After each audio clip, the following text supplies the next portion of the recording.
John Cena has accused the fans of bullying him and has ended his toxic relationship with them. Rhea Ripley is going to be on the show. What's the future for the Intercontinental Championship? Who is Seth Rollins really mad at? Welcome to the WWE Raw Recap, brought to you by Fanatics.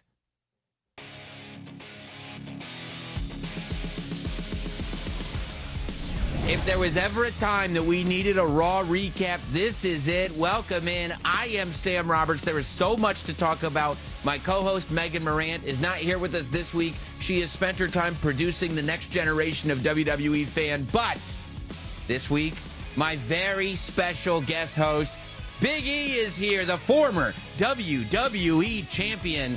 And E, of all weeks, for you to come on to the Raw recap and help me break all this down, John Cena opens his mouth and explains to all of us what his problem is. Sam, one, this is, like you said, this is a great episode of Raw for me to jump on. We have never seen this version of John Cena. And frankly, I was glued in. I was tuned in. I wanted to hear what he had to say. I found his arguments to be very thin, if I'm being honest. The idea that the fans gave this man nothing, that for years and years, all he did was give and give and give, and people just took and took. Look, no one can deny what John Cena has contributed to this business. But I've known this man since FCW. We all used to train at his gym since 2010. He used to tell us, the audience is your barometer. They are the most honest thing in this industry. They tell you when you suck, they tell you when you're good. So that they'll give you what you give. What you put in, you get right back from the audience. So there's so much to break down in what Cena had to say, but that's my first thought is, John, I'm not buying it.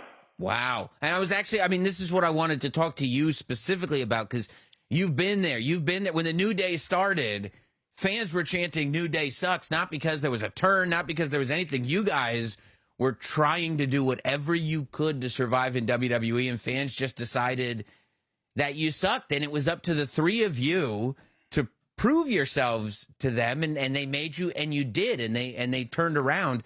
But for John Cena, who, as long as I've been interviewing him, has always said, as long as they're reacting, has always said, if they pay their ticket, then they have the right to make as much noise in either direction as they want to. To now say that he was being bullied, to now say it was a toxic relationship. Let me ask you, because you know him, he's a very stoic guy.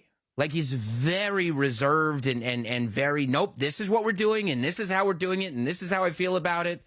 Right. Do you think there's been that emotional guy? Do you think it's been bothering him for 20 years and he just wasn't saying anything? I think there are elements of that. Look, when you're in his position, and I got a small taste of it, what it's like being WWE champion, what it's like to have that kind of schedule. I had that for a few months. This man has had that for 2 decades plus. And I can understand that that load can really wear on you. The amount of travel, the amount of interviews, the glad handing over and over. He always has to put a smile on his face to shake hands, even on his off days. And I get that that can be a bit of a burden. But at this point in his career, where people are so excited to pack arenas and stadiums to wish this man goodbye, to say thank you for this incredible career, you cannot tell me at this moment in his career that he should feel slighted. And you know, the fact that he's referencing, the start of his career 20 plus years ago and fans not accepting him. Look, we all were bullied. We had childhood stuff. We had stuff from 20 years ago. Look, you're bald. I'm balding. We're old men now. We can't keep leaning on stuff that happened 2 decades ago. This man has been given so much by the fans. And sure, he put in so much. He put in his time. He was there. When I first started on the road in 2012, we would do 5 shows a week every single week. And John Cena was your main event every single night. He was working the dark main event. He was the main event on the house shows as well. He put his body through everything. He gave his all. But the fans gave him everything too. There was no point in his career where he was shorted, with fame, with accolades, with money, with anything. He's put so much in, but he's gotten so much out of it. And the idea that the fans owe him something, and also this concept that he is someone who the fans should have asked how he's doing. They should have patted him on the. He's someone who reminds me of a lot of people who use therapy language, but don't actually go to therapy, don't apply the therapy. Just let me use the words that I've heard out of the mouths of therapists, and I'll string them together and sound like I am the victim. That is not at all the case here with John. Yeah. Like he's watched like therapy television. He's watched Dr. Phil, and he's been like, oh, yeah, that's me too. Yeah, that's happening to me. I mean, look, exactly. Is it a toxic thing? I mean, as a fan, I feel like I don't have, I mean, when I get to know someone like you, E, of course I care about you as a human being. But when before I get to know you, when I'm just a fan who purchases a ticket to go to a show, I don't think like I'm under any pressure to think about who you are as the human being. The exchange here is that I paid, I work hard, I use that money to buy a ticket. Maybe I even spend a little more money to buy a T-shirt, and I am here to be entertained by the performer. I mean, is this not the relationship? That's exactly the relationship. And Cena himself has always told us that. Again, going back to FCW 15 years ago, when he sat down with us, he would always let us know that that's the case. It is on us as performers to go out there and make sure the fans got everything they paid for. It's always been, the onus is on us as wrestlers to give them the very best of what we have to offer. And this idea that he wasn't given enough emotional support, the fans didn't hug him enough and ask him, John, how's your day-to-day life? When you woke up this morning, did you sleep well? Are your emotional needs met? That's nonsense. It's definitely nonsense. You know what? But a part of me thinks, look, this is just the first layer. Cena's a very smart guy. And I think, although this is on the surface, this is what we're being told are his gripes, I think there's either another motive here. Look, we still have a few more weeks to go before we get to Las Vegas and WrestleMania. I think there's layers. He's a master game player. He's a master manipulator. I don't know if John Cena is just giving us his thoughts at face value, or if there's something more.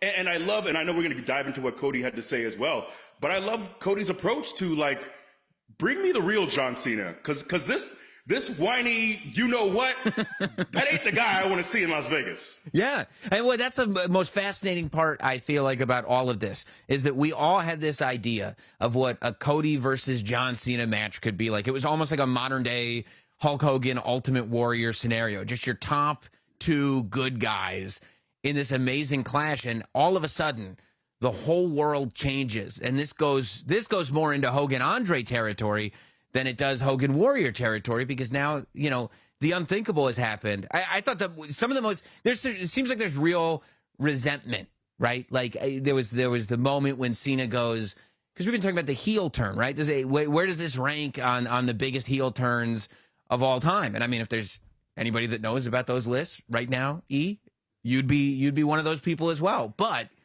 Cena coming out and going, I'm not a babyface, I'm not a heel, I'm a human being.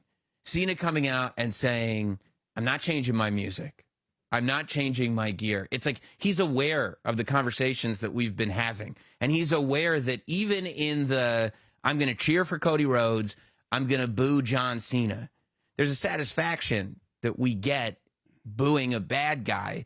And part of the fun has been, is John Cena going to have is he even going to be rapping on his theme anymore? Is he going to be wearing trunks instead of jorts? And he said, I'm not going to give you that, because I'm not doing this. I'm not doing this for you. That strikes me as honest resentment to the fans. Yeah, no, I agree. And he doesn't want to be the cool guy that does dastardly things and is cheered. I think, one thing I do love is I feel like this feud, Cody was already there. I think this is going to even push Cody even further. The fact that Cody was offered this temptation and say, no, this is who I am. And I love, I don't know how much you've heard the little rumblings about what The Rock tried to pitch backstage and this and that. Yeah. But Cody is very much like, this is who I am. And I don't care what kind of pressures are applied upon me. The people rode with me. They rode with me. When I came back to WWE, they were there the whole time. This is who I am. I'm not changing. And I think that the way he sticks to who he is and his principles, I commend so much. Because, you know, this version of John is someone that I think a lot of us didn't think we'd ever see. It's one that, you know, I wish we had more weeks leading up to Las Vegas. I'm excited for WrestleMania, but I feel like there's so much I want to know with his real motivations behind this. And I'm so intrigued to get to next Monday because I think there has to be more. He's someone who has given so much. You know, again, we talk about the Make-A-Wishes time and time again. No one in the world has ever given more to Make-A-Wish than John Cena. And I think that means a lot to him. It meant a lot to him at some point. But for him to single out, you know, there was that one kid that was paying to in Brussels wearing the Cena stuff. And the look on his face, you know, I felt for him was so devastating. But for John to say, I'm not here for you either. You kid. I'm not talking just to the masses. I'm talking to you. I'm not here for you. I don't want your applause. That's what I think of more than anything is I think of the heartbreak with the kids. It's always the superhero for these kids. He still had the sticker. He just bought it. He still had the sticker on the shirt. He wanted to go see his hero, and his hero says, I'm breaking up with you. I don't even like you anymore. But you're right about Cody. A couple of things, right? You said a lot there. And I think it really is interesting that the further you read online and the further you read about what's really going on, whether we want to believe it or not, the further you realize that maybe this whole sell your soul thing was maybe half storyline, half not storyline. I don't think we'll ever really know. But what I've been saying on my podcast is, and tell me if you think that this lines up with what you were saying about Cody, that to me, especially right now, there is nobody that becomes a bigger superhero when met with an absolute super villain than Cody Rhodes. There's something about these larger than life hated villains that remind us why we support Cody Rhodes, how much we support Cody Rhodes, how authentic Cody Rhodes is, that of all people, because John Cena on any level, good guy, bad guy, whatever he is, can eclipse a lot of opponents. He casts a wide shadow. And I think Cody right now, it may be the only guy who's a big enough good guy who has that support that can not only match up with John Cena, but potentially overshadow him. I think so, which is wild to think back. I was on the main roster when Cody left, when Cody was Stardust, when John Cena was on the top of the world. To think a decade later that this is where they're at is really remarkable. And I think our fans often can be very cynical as well. Just the fact that Cody goes out there in a very earnest way with very pure intentions, and there's no split. That's the wild thing to me too, is I think a few years ago, if you looked at a turn for Cena, I think you'd have a ton of people in the audience who every single week would be cheering for him. And sure, there's a little bit of that dichotomy, but it's not the 50-50 split I would have thought at all. They are strongly, strongly behind Cody. And it's not just Brussels. It's been that way in every single town that Cody's been in. And look, we also have seen a lot of world champions who are really bolstered because they've been surrounded by people. They've had security, they've had heaters, whatever it is. It's just Cody. And that's what I love too. It's Cody going out there by himself with his principles, saying, this is who I am, bring your best. The amount of restraint it took to not jump Cena, to not, put his foot in his ass, like I commend him. But he said, like, this is all about Vegas, WrestleMania, for this title that I hold, for this world championship. You want to break the record that Flair holds? Not on my watch. And seeing this version of Cody, I think he's at his peak powers. And I am so proud of him because I think back to his frustration several years ago, the reason he left, and to now come back to be at the very top of this company and this industry. It all paid off. That bet, that gamble on himself and on his principles that he's still carrying with him today. He is still that guy today that is saying, I am not going to take the shortcut to get even higher or to hold my spot. This is who I am, and you have to accept that. And for me, I just commend him. I commend him, and clearly the fans are behind him. I love this version of Cody, and I am so excited for this match at WrestleMania. Like, if this turn didn't happen, I was like, okay, solid match. Okay, I'm into it. Let's see if Cena can break the record. But where things are headed right now, this has all-timer written all over it. I could not agree more. Like, as soon as that graphic gets shown and you got mean face Cena, you go, oh my God, this is one of the and especially coming from last year's WrestleMania, which already was that conversation of maybe it was the best one, to have another main event like this that's a potential all-timer. And you're right about Cody. I mean, Cody, like, is the guy that not only has to be that heroic champion, but look at who he's got to match up with, right? He's got to be the one to make you believe that he can end Roman Reigns' streak, that he can beat Brock Lesnar. He's got to be the one that when The Rock shows up, ready to take the main event, fans love him so much, they go, you know what? We'd rather see Cody than The Rock in the main event of WrestleMania. Wild. In that moment, we all get it, and it feels right.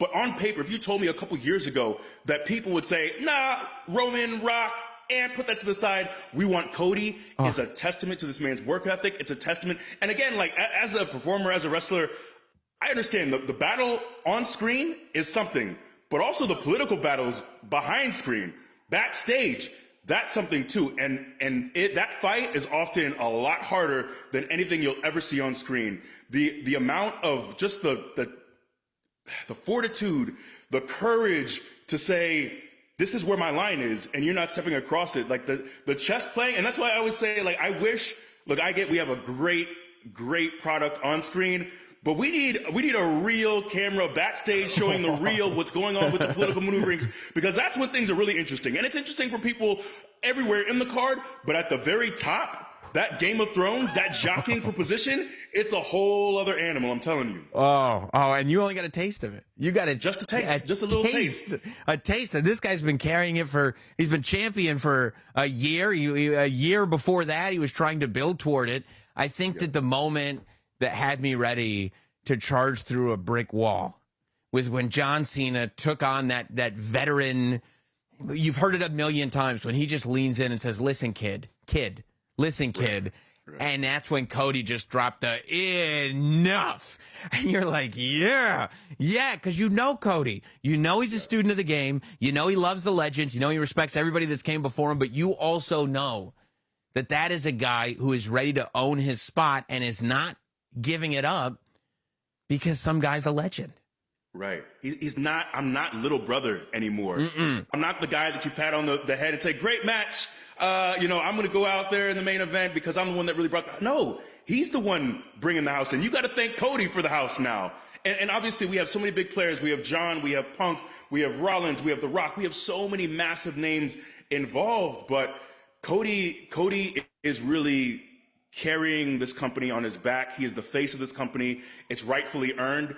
And I'm so proud of him for not, like, he easily could have been pushed out of this spot. He could have wilted. The pressure could have been too much. The schedule could have been too much. There's a lot on his plate, and I only know a little bit of it. I don't even know the whole of it. But what he does for the people around him, for fans, is truly remarkable. I hear story after story. I see tweet after tweet of Cody staying half an hour, 45 minutes after the main event was over to sign for everybody in the crowd. And that's exhausting because oftentimes it's not just the one show and then you go home to rest for 4 or 5 days. It's on to the next one. It's media in the morning. It's a constant barrage. And that pressure can make you say, you know what, Dwayne, you got it. Cena, you got it. I'll go back to chilling. Next Mania, I'll come back. But no, Cody said, this is my time, and I'm not letting this spot go. Yeah, and it's amazing how it's all happened. Look, I could talk to you for 2 hours easily about just this segment, about everything that's happening, but you're right. There's so many weeks as we are building and leading to WrestleMania that we're, with all this meat on this bone, we're barely scratching the surface. So we're going to move on, right? We're going to, I want to talk about some stuff from our friends at Fanatics, and we've got Rhea Ripley coming on the Raw recap to explain where her head is at this WrestleMania season, because she is going absolutely nuts. She'll be on the show. We'll talk about it all. But first, let's talk about this from Fanatics. So if you listened last week, you already know about Funko Fridays and the fact that every single Friday in March, Funko is delivering an exclusive Funko Pop to WWE and Fanatics. Of course, last week we told you about the exclusive bronze tribal chief Roman Reigns. And this week, who do we have? Pop number 2. Yeah. LA Knight. That was a really good one. LA Knight is here, exclusive to WWE and Fanatics. We've got LA Knight doing his patented hand gestures with his vest on, with the glasses on, with the t-shirt on. He's even got his Timbs, screaming LA Knight. Yeah, you can get the LA Knight Funko Pop. You can get the Roman Reigns bronzed Funko Pop right now at WWE Shop. Of course, exclusive to WWE and Fanatics as part of Funko Fridays. There will be a new one dropped every single Friday. And I'm sure next week we'll tell you all about the next one right here on Raw Recap. But for now, grab these two. You won't regret it. Joining us now on the Raw Recap all the way from Brussels, and we appreciate your time, Rhea Bloody Ripley. Of course, at the moment, you're not in the best mood in the world. Did you fly all the way to Brussels so that you could interrupt a contract signing and stack two women on top of each other on a table? Yeah, I mean, that sounds like it's worth a trip, you know? It sounds like I had some business to attend. I'm having a good time. I signed a contract. My name's in it. It's legal. It's a legal document. You can't erase my name. You can't do anything about it. So it's there. I mean, your name it appears as on the contract. I'm not 100% sure that that's how contracts work, but I'm also, I'm not a lawyer. I do this, and I certainly wouldn't want to get into the middle of that whatsoever. But what's happened? It seemed like going towards the Elimination Chamber premium live event, the Raw after the Elimination Chamber, you had a solid foundation. Your head was on your shoulders. Something happened when you lost the Women's World Championship, and you have since become unhinged. Yeah. I mean, trying to get the Women's World Championship back was a lot harder than I wanted it to be. Liv, she kept having her little loopholes, her little Judgment Day members helping her every step of the way, getting DQ'd, cheating to win, all of that stuff. So I struggled a lot to overcome my emotions and get my championship back on my shoulder. And then Io being a friend of mine, I mean, I felt bad that I cost her the Elimination Chamber qualifying match. I did. I didn't mean to. Liv grabbed me and I hit her out of instinct because I'm going to protect myself, because that's what we do. We protect ourselves. And then guilt tripped me and I made a dumb decision. I've never beaten Io Sky, and I knew that. And I took my eye off the ball, and that's my fault. That's a problem that I seem to be continuously making. But I mean, you can't blame me when every single match of mine since coming back from injury has had someone ringside, had someone that wants to step in and take my attention or hit me as the ref's not looking or do any of these things. So I always have eyes in the back of my head. So when Bianca started cheering for Io, I got a little in my feelings. I did.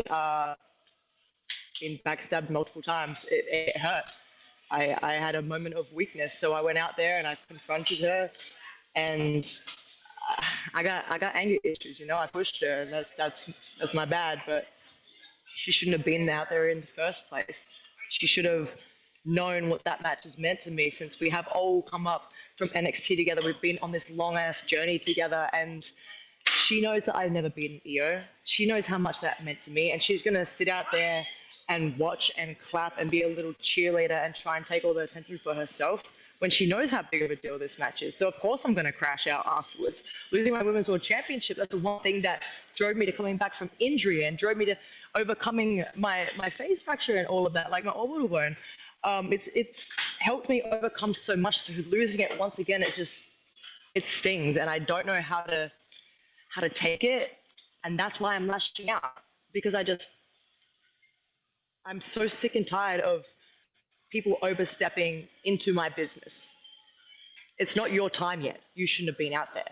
It was my time and it was Io's time. You should have sat backstage, watched the TV like everyone else, waited for an outcome, and then made your appearance. Then you can get your 15 minutes of fame and you can come out and confront the winner, confront your challenger at WrestleMania, confront who you're going to stand across the ring from at WrestleMania. That's when you come out. You don't sit out there clapping and being a little cheerleader. So it seems like your relationship with Io is interesting because, like you said, you are friends, but also you've never beaten Io. And in a lot of what you just said, a lot of what you've done over the last couple weeks, it's been Bianca Belair focused, and Io is almost this side thing. I mean, you literally facepalmed her last week because you weren't concerned with her. At least that's what your body language was telling me. I don't want to read too much into it, but I mean, isn't there a part of you that goes, no matter how much I concentrate on Bianca Belair, I haven't figured out how to beat Io Sky? I mean, that's always going to be there. That's always going to be in the back of my head. I don't take Io for granted at all. It was obviously another moment of weakness. Bianca and I were going back and forth in a massive vocal battle. And I don't know, I just wasn't thinking. I face palmed her, and I don't want anyone to think that I take her lightly, because I don't. I know what she's capable of course, because she has beaten me every step that we've ever taken together, and I can't get over that. But there's something about Bianca, something about that friendship as well. Like I had so much respect for Bianca and Io. We have been through so much together. We we legit took over Raw and SmackDown as NXT together at SummerSlam.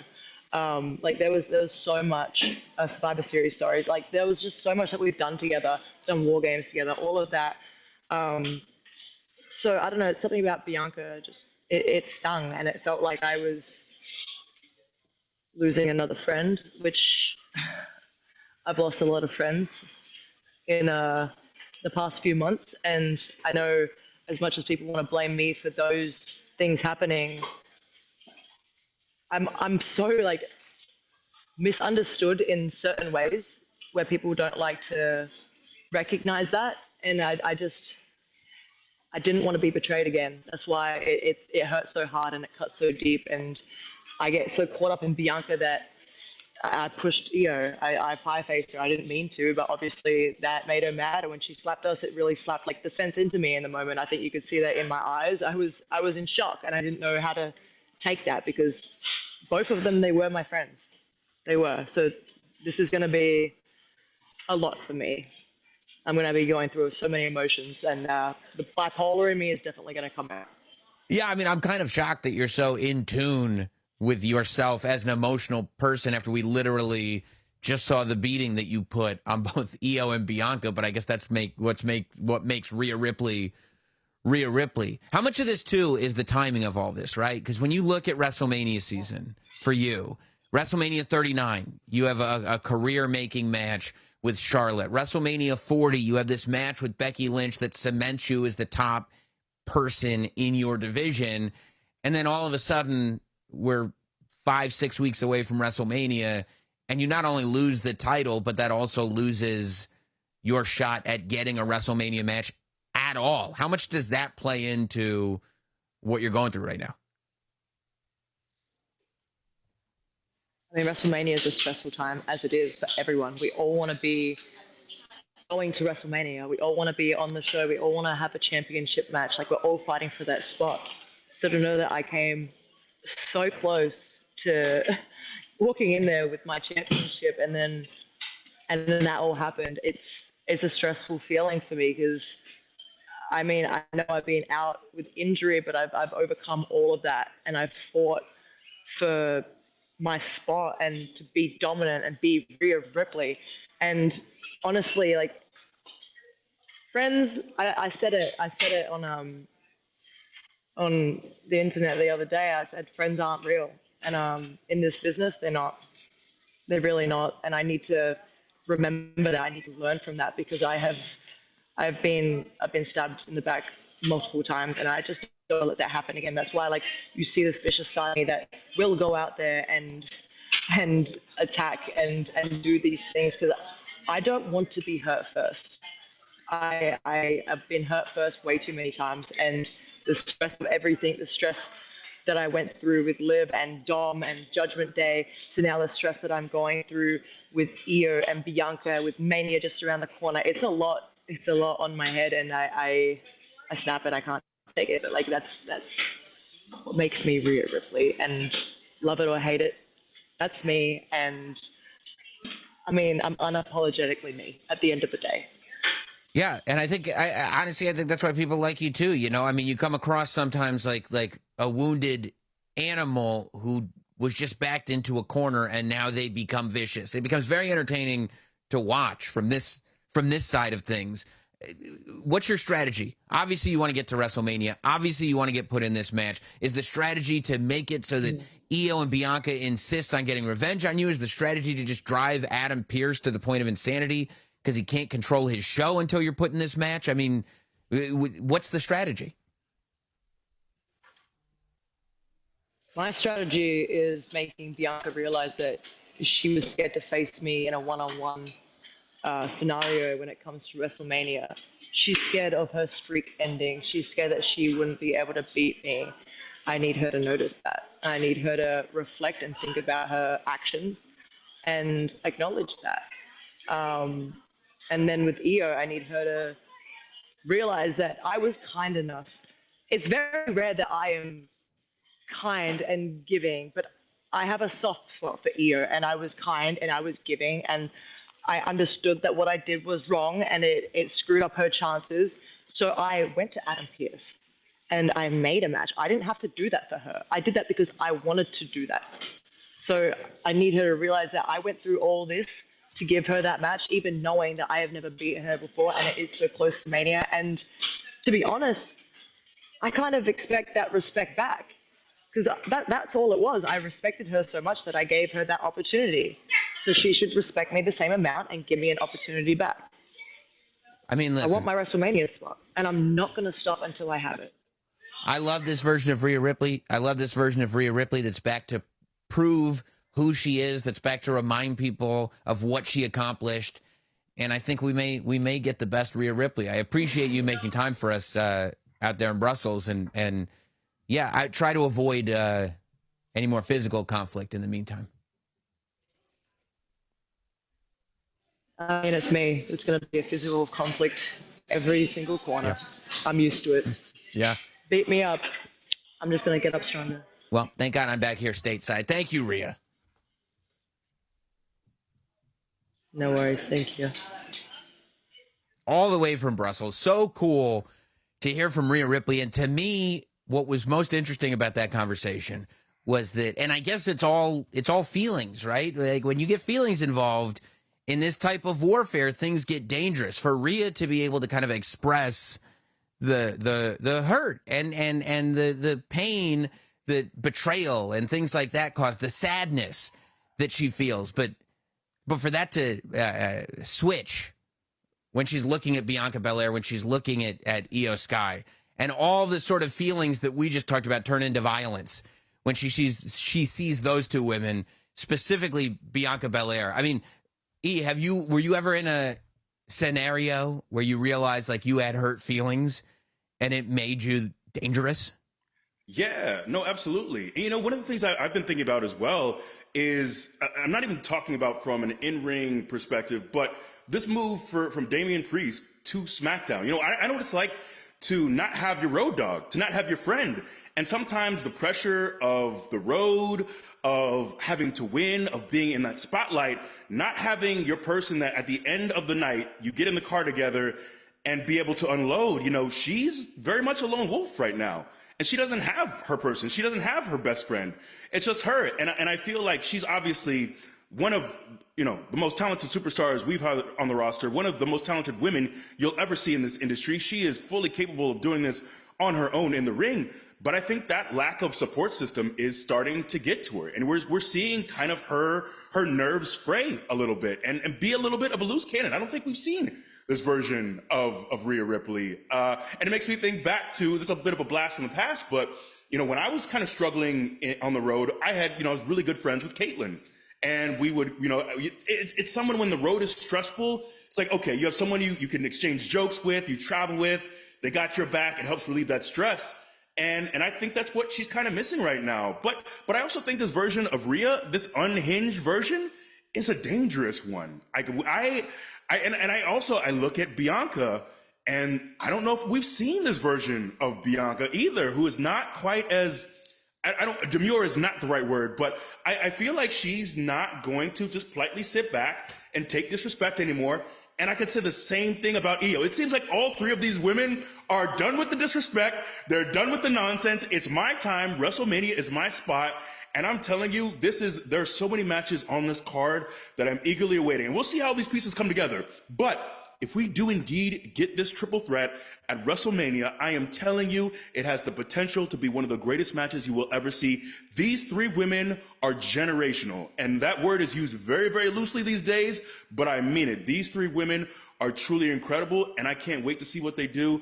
I am excited. And this thing is really, it's percolating. I feel like the pot is boiling. The lid is simmering. We gotta hold it on. But no, man, it's building. It's definitely building. Yeah, it is. It is. And it goes back to that stuff what you were saying before about seeing stuff on paper versus seeing stuff in reality. And I think there's so many matches as we build towards WrestleMania that you're going like, wait a minute. If you just wrote this match down, I go, WrestleMania?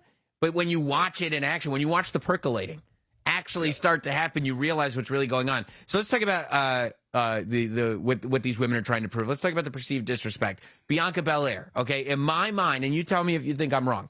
In my mind, I feel like Bianca Belair has spent quite a while now in a tag team with Jade Cargill. And they've been a great tag team, and I think Bianca has brought out the absolute best in Jade Cargill, and I think it takes a special person, a special wrestler, to be able to bring somebody new in and go, no, you have the ability to be, in rare air, and you and I together are gonna get there, and we're gonna get there fast.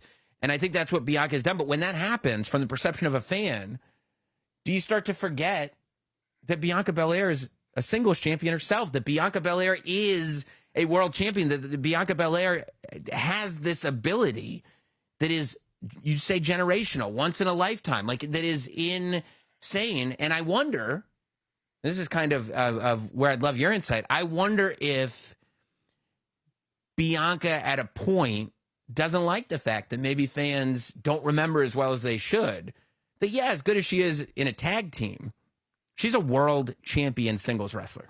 Right, absolutely. I couldn't agree more. And that's a thought I've had for quite some time. As much as I love the big three, as much as I love the tag team with Jade, she is a singles superstar. And I think oftentimes when you're kind of slotted in that space is people just say, oh, you're a tag team wrestler. And they put you in a whole other box. They close the door on that box and they say that's where you belong. And you're kept out of the conversations for the singles main events, for the world championship matches. And people start moving up that ladder, and you have people like Liv who've just ascended, who have climbed. You have other people coming up, from NXT who are now starting to climb that ladder. And I think Bianca's saying, wait a minute now, don't forget, I'm still that girl. I'm still that woman who belongs at the very top of this industry. I had this incredible, historic WrestleMania match, this world title match with Sasha Banks that people still talk about to this day. I have all these accolades as a singles wrestler. Sure, I'm incredible in this tag team. The chemistry with Jade is incredible, but don't forget about me. And I feel like that's a lot of the source of her frustration as well is, hold on now, this division is not moving on without me. Don't forget who I am. I am still Bianca Belair. And I think it's a great time for her to remind people of exactly who she is, because it's like you said, because it is very, very easy. Once you stay in a tag team for a while, people put you in that lane and they kind of close the door on you. So I'm glad she's starting to assert herself to remind people who she is. And then you go over to the Io Sky scenario, and whether it's a similar thing in the sense that she's been in Damage Control and part of a faction, or whether it's just a matter of familiarity breeding contempt and this idea of being taken for granted, like, oh, Io is always just going to do awesome stuff. Oh, this will be fun. It's an Io match, without this sort of, no. She might be the best in-ring wrestler in the entire division. And I think that this idea that a lot of people, first of all, she was a name on a lot of people's lips when Charlotte Flair won the Royal Rumble. There were a lot of people, and even it surprised me, that were going like, no. I wanted to see Io win that Royal Rumble. And then to see Bianca win the Elimination Chamber, and to see, let's be honest, they said, well, Bianca's going to face either Rhea Ripley or Io Sky. And I think fans were like, okay, it's a cool way to plug a main event, but it's Rhea and Bianca. That's the match. And Io went, hold on for a second, right? Wait a minute. Wait. And I feel like the last 2 weeks, that's what she's been doing too. While Rhea and Bianca are at each other's throats as this sort of like two of the biggest stars to ever do it. Io's like, I'm not impressed. I'm not in awe of either of you. Let me teach you what I do. No, you're spot on. It was very much, and I remember just kind of a lot of the conversations around it. It was, oh yeah, Rhea has this one title defense that she's going to get through, and then she's going to have the match with Bianca at WrestleMania. But you're completely right. Again, I think very similar to what Bianca has gone through, being in a group, being in a tag team for so long. You know, Io is someone I've watched for the last year or so, a couple years in Damage Control when she wasn't getting as many opportunities. And you're right, she became, I thought she was kind of slotted as the woman who's going to go out there, have an incredible, really fun performance, but she's not really going to climb the ladder towards a world championship. But she is far too talented to just be that. She is not just a fun match. She's, again, arguably the best woman in the world. She is so immensely talented. And I love the side of her where, you know, we're seeing Rhea and Bianca the last few weeks go head to head and say, hold on a second. Don't forget about me, the world champion that the two of you need to get through if you ever hope to hold this title. And I feel like, and that's one reason I love, you know, the more we talk about it, I realize really the theme of this match is kind of just the disrespect that a lot of people have forgotten about it. They're looking for the NXT women's division is so incredible. And I think a lot of times we're looking for who's next, who's coming up. But hold on a second. We're not done. We're not ready to give up the throne. We're not ready to pass the torch. We're still all incredibly talented. Look, Rhea Ripley's not even 30 yet. It still boggles my mind. This woman has been around forever. She's still in her 20s. That's crazy. And Bianca and Io, you know, look like the way they move, the way they look 10 years younger than their actual age implies. But yeah, I think that's what Io has kind of been in that spot of being forgotten about a little bit. And to see her perform the way she did to become a world champion when a lot of people just automatically slated Rhea in that spot, she said, hold on, I'm still here. We talked about with Rhea, you know, those big WrestleMania moments that she had, 39, 40. Like, these are the steps that you take to becoming iconic, like to becoming a forever superstar that people talk about for years and years and years and years. But, I mean, something's got to happen when you lose the title 6 weeks before WrestleMania. Is there, as a former world champion yourself, is there this thing? Because I'm sure, as a wrestler, you fight your whole career to try to finally get to the top of the mountain. When it gets taken from you, and you realize, like, okay, I did it. Yes, I'm the champion. Now I'm going to have my run as the champion. Except once that title gets taken away from you, what does it do to you? It definitely takes a toll on you because you think this could be it. This could be the one slot I had. It takes you, like you said, it takes so long to get to that spot, but you can very quickly, and look, I went through it. Look, I was world champion, and then a couple weeks later, I was in tag matches, you know, in the middle of the card. You can slide. I feel like that fight to the top can take so long, years and years and years. But that descent right back down to the middle of the card can happen very, very quickly. They can move on without you very, very quickly. And I think that's one thing that's going through Rhea's mind as well is I could be just someone who has 3-minute matches on the middle of Raw, in a love angle, and that's about it. I could just be someone who's forgotten about. I could be someone who is just a good hand. And that's the thing you don't ever want to hear is I'm a good hand. I'm just someone here to have good matches, and then we move on. And it happens so quickly in the blink of an eye. I experienced it. You go from being at the very top of the card, having 20-minute main event world title matches, and then you look around and you're in 3-minute tag matches, and there's you're not the focal point. And right. And you have to fight to stay there. And I think that's one thing that's kind of going through Rhea's mind right now. Yeah. Are you still the champion, or are you kind of slipping into that space of like, no, don't worry, you're still in a good spot. When somebody new comes in, you're going to be the credible opponent for them. That's no, I don't think anybody's ready for that after losing the title, right? No, not at all. Right. And look, Rhea's far too talented to ever be in that spot, but Right. it doesn't take much, especially when you see the women that are coming up behind you. They're nipping on your heels. That's one thing about getting to the top. It takes a lot of work to get there, but then you feel that pressure. When that target is on your back, that's a very real thing, because the people behind you, it's not watered down behind you. It is strong, and it's getting stronger. That talent pool that's coming up behind you, that is nipping on your heels, boy, there's a lot of talent, young talent, hungry talent. That's the thing too. They want it. They want a taste of that life that you've had. They want a taste of traveling the world, getting to perform in front of 100,000 people. They want it. And she's not ready to give that up, and she's far too talented to do that. Well, when we talk about nipping at the heels, we have to talk about the Intercontinental title. First, I got to tell you guys for a second about what's going on with Fanatics and with Tops. But in just a second, we got to talk about the way Raw ended and the chasing that is going after this Intercontinental Championship. We'll do that in a minute. So if you've been following along on social media, I'm sure by now that you've seen all the WWE Topps Chrome 2025 collections and the pulls that have been being found all over the place. This is a super, super exciting set of WWE cards. For the first time in decades, The Rock is autographing cards. You can find dual autos in there, of course, refractors, one-of-ones. There have been WWE superstars and personalities making big pulls all over the place. Take a look at some of our favorites. I was saying the other day, I never pulled a superfractor yet. Oh my God! Steve Austin, 101 superfractor! That is insane. Used to be able to do this. Oh my God, it's treasure time!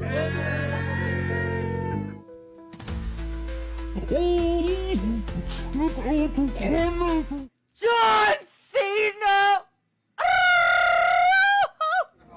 Whoa! I got it!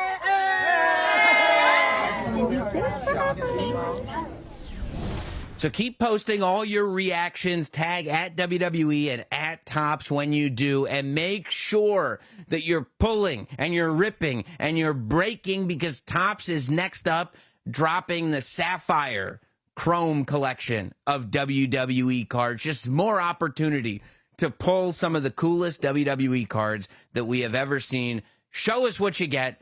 We can't wait to see. So, Biggie, we've been talking about Cody and Cena. We've been talking about the Women's World Championship. We've been talking about kind of generally how competitive WWE is right now. Like, I think the fact that pro wrestling and WWE specifically is maybe hotter than it's ever been. The fact that new people are getting opportunities all the time, and the fact that the talent pool is now extended into independent wrestling, TNA wrestling, Division I athletes. I mean, it's everyone and everywhere, that it's caused people to really go for what they want immediately. And I think that when you talk about champions that need to hold on to that title and are doing everything they can to do it, the Intercontinental Championship is in that conversation. And Braun Breaker, I mean, explain to me, E, the idea of you're the Intercontinental Champion. You want to talk about people in their 20s. You're a young guy. And you're sitting there with this title. And on the same night that you have to fight Finn Balor, who's one of the best to ever do it, Penta is saying, I got next. I can't fathom the level of pressure that is on top of somebody like Braun Breaker. But you know what, man? I've had conversations with Braun so many times, and he has the right mindset. I don't think he's a guy that feels pressure. You know what? He's a guy who's going to be a world champion many times over. You could sign it, seal it. It's a guarantee. That man is going to be a world champion many times over.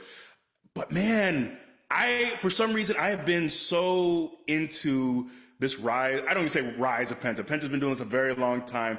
But to see the way he's been spotlit in WWE, to see the way that fans have taken to him, the last several weeks I've been thinking, where's his WrestleMania spot? Where does Penta land? I couldn't really and when he said the IC title is what I'm coming after, I said, yes, that's it. That is what I need to see. Him and Braun is such that potential matchup is such a unique style clash. I don't even know what we're going to see. I know it's going to be incredible, but it's something that never really crossed my mind. But Penn has been on fire. The match he had with Ludwig Kaiser, again, someone who has just really surpassed even my expectations of what Kaiser can do in the ring. He is a joy to watch every single week. To see, Penn to go from that match to crush it, to now say, Braun, I'm coming after you. That man, the no fear, he means it, because a lot of people rightfully should be scared of Braun Breaker. We all saw what he did to iShow Speed. I'm thinking about it right now. I want no parts of that. Who wants any parts of that?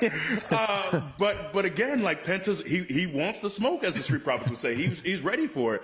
And I love again what this title has become again when you have champions like Gunther, when you have Sami Zayn, when you have Jey Uso. It feels like that prestige has been restored again to guys who, okay, you hold this title and you're eventually going to be a world champion. It's coming right around the corner.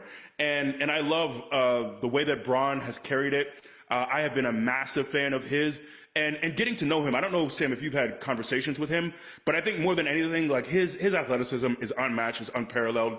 You look at his age, but more than anything, his mentality. I think his hunger, his desire to learn, to continue to get better. He's not arrogant. He's not saying, I don't need to hear from you. I already know what I'm doing. He's just wanting to get better and better and better. And again, he was in the ring with Finn Balor, the first Universal Champion, and performed his ass off. Yeah. I mean, that's the thing, right? Is the measuring stick that Finn Balor is. It's like, okay, if you're that good, this is the level that you should be able to go at. And you must be right about Breaker and the way he doesn't, because he didn't seem out of his element for an instant. There was no part of him that was like, oh, this is a big moment for me. It was like, no. Balor, come to the ring, because I'm going to spear you out of your boots. This is all that I do. And you are right. I have had conversations with him. And I remember like being surprised, honestly. Like going Right. like, oh, this is not just some kid figuring it out. Like you can see instantly, like there's all like there's a he's got a charm and charisma that does not show itself in the ring because he is so intense that down the road, Yep. it's going to lend itself to so many things. But yeah, I mean, I think it is such a unique time because the idea that you have somebody like a Braun Breaker who's an absolute freak, and at the same time you have somebody like Penta who's worked for years and years and years and years to get here, and now it's like when you get here, this is who's staring back at you, and he's not afraid.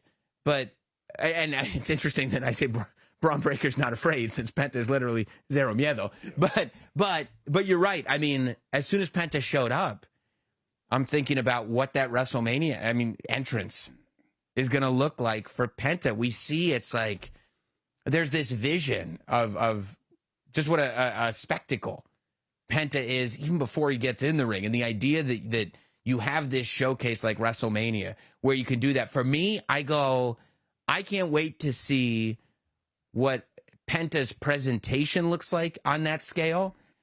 But I can't wait to see what Braun Breaker looks like in the ring when that many eyes are on him at this stage of the game. Right. And that's a stage where it's very easy for the lights to finally get to you. And I have no doubts with Braun that won't be the case. Yeah. It's a huge spot for him. And I know his mentality. I know he's going to want to steal the show. I know he's going to want to put on the best performance ever, and he's going to be ready. And I know Penta will exactly be the same. The fans are going to be behind him. That's a coin flip for me. I don't know how to call that match, but one that kind of came out of nowhere for me. But I'm really, really excited to see. And I 100% hope that's the direction that they go in, like that, just Please one-on-one. don't swerve from it. Yeah, Yep. yeah, you got something. I mean, the way Raw ended with the two of them facing off, I was like, yeah, it's one of those things that you don't know you want it until you see it, but once you see it, you can't unsee it. Exactly. Yeah. Exactly. Yeah. Yep. Speaking of people who steal the show at WrestleMania and everywhere that they go, and underrated people, Seth Rollins is on Raw after that amazing cage match that he had last week, and a couple of things stuck out to me. Of course, he's going to be at SmackDown now, we know, on Friday, where CM Punk and Roman Reigns are also going to be there. But it's really interesting listening to the way Seth Rollins breaks down the minutia of what has become this sort of three-way rivalry, in the sense that even though it was Roman who grabbed him by the throat, who pulled him out of the cage, who tried to end him, he said, "I'm going to end you now," with his head pressed against those steel steps. Seth Rollins says that, like, he's not mad at Roman. He would have done the same thing if he was Roman. It's really like, you don't know if there's some kind of game being played here, because we all remember, and maybe it's because he still feels so good about what he did to Roman Reigns last year at WrestleMania. You know what I mean? Like, that vengeance felt so good. I don't know, and maybe it's because he hates CM Punk just that much. But I was surprised that there is not more vitriol for Roman Reigns, and it's kind of all being shifted towards Punk. You know what? I always go back to the Shield days. Those days were so foundational for those guys. They came up together. And in many ways, part of me thinks that Seth thinks, you know what? I kind of deserve this. You know, I'm the one who pulled out the chair, broke up our group. Maybe this is coming to me, even though it's been, what, a decade? It's been a long time. But the shared history, actually, honestly, the shared history between him and Roman, and also that of him and Punk, is so fascinating to me. You know, again, like, Punk famously is the reason that Seth was called up to the Shield. This idea that the Shield originally was intended to be a protection group for Punk, and even now, like, I've seen stuff on Twitter, and I think some of these things I didn't even really fully understand, but now seeing little documentary clips and whatnot of Punk being with a young Seth Rollins and helping to train him in ROH, helping to guide him from a very early standpoint. There's so much history there. I remember when Seth he was the very first champion. I was there. I remember when he and Punk tag team, where a tag team came down, the fans ate up. There's so much shared history with them. But also, again, with him and Roman, with Seth and Roman, those guys shared so much together. They were on top of the world together. They felt like the Beatles. Honestly, at one point, they were wrestling's Beatles. They were so beloved by women especially, but were putting on classic six-mans, classic tag team matches. So I think there's so much emotionally invested for Seth with Roman. But I also think, a lot of people, when Punk left, there was a lot of animosity. I think people who once loved Punk, because he really just shut off communication with a lot of people. And I know guys like Graves was public about saying, "Hey, I thought I think he termed it punk rock. I thought you were my guy. I thought we had something here. And to see you turn and just be done with us like that." And I think Seth has a lot of that feeling as well. Like, you were supposed to be my guy. You were supposed to be my mentor. You were supposed to be there for me. And you just want to go and ghost me. And I feel like, look, there are a lot of hurt feelings, and wrestlers, I will tell you, we are big, tough guys who will deal with broken necks and being slammed through tables. But oftentimes, we're some of the most emotional, sensitive people you will ever meet. It's under a veneer. We'll hide it. But truly, I think we're not as thick-skinned as a lot of us want to admit. A lot of us are really butthurt. And I think for Seth, there was a lot of that feeling of, hey, man, you turned your back on me. You stopped taking my calls. Where were you? And I think those feelings are still there for him. Yeah. Yeah, and I think that when you talk about those emotions, you saw Roman Reigns' face when Paul Heyman was in the ring with CM Punk. Well, why are you paying attention to him?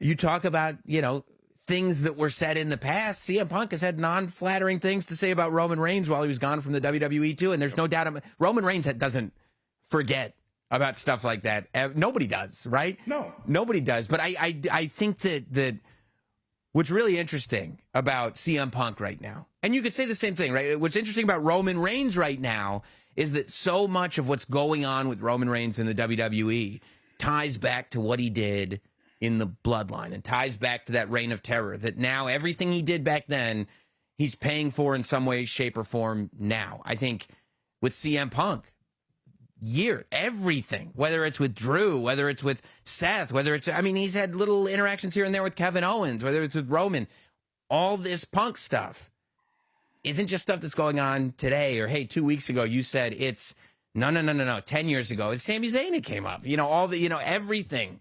These guys are being haunted by the ghosts of their past, which I think just lends itself to some of the best storytelling. And the fact that that Seth Rollins is tied into all of it with both of those guys in a real way. I mean, talk about percolating. This is one of those triple threat rivalries that is like, I didn't know that the triple threat rivalry could get this big. No, me either. And I think those chickens are coming home to roost. Yes. And those burnt bridges, and again, us sensitive wrestlers, we're not going to forget about that. It's something that's definitely sticking in our craws. And look, when Punk came back, I thought Punk Rollins was the Mania match. I was like, I don't want to see anything else. Don't swerve from there. That's what I wanted to see. It went in a different direction for both those guys. But now initially I was like, I don't know about this potential triple threat. But now there's so much juice to it. Yeah. And we really haven't heard from Roman. We haven't heard about, Roman's motivations. We haven't heard much about how he feels about what's going on. And then we can't neglect the Paul Heyman of it all. That's something we cannot neglect at all. There's so many things, so many answers I want. One, I can't let go of this favor that Punk is supposed to get from Paul. And just knowing the nature of the relationship, those guys go way back. Look, obviously, we know the OTC and Paul, his Wiseman being thick as thieves the last several years. But Punk and Paul go way back. They were together far before Roman and Paul were. So there are so many elements. I love how soap opera-y this all feels. So many relationships. And again, I want to hear from Paul and like, which side are you going to be on? Are we team Punk?